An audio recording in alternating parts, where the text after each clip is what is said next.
ஆறுதலா யாரும் இல்லை, ஆசை வைக்கும் எண்ணம் இல்லை, ஆணவத்தில் ஆடி வரும் ஜீவனும் இல்லை.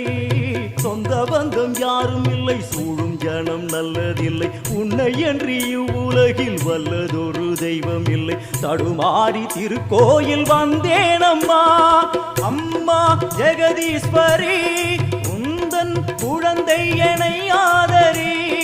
அம்மா ஜெகதீஸ்வரி, உந்தன் குழந்தை என்னை ஆதரி. நீ வந்து தாயாக என்னை தாங்கணும், உன் மடி மீது தலை வைத்து நான் ஏங்கணும். சலனங்கள் இல்லாமல் மனம் தூங்கணும், மனம் தூங்கணும், மனம் தூங்கணும். எங்களுக்கு குறையும் உண்டு, அதனை நான் அழுது சொல்லலாமா? என் தாயும் நீ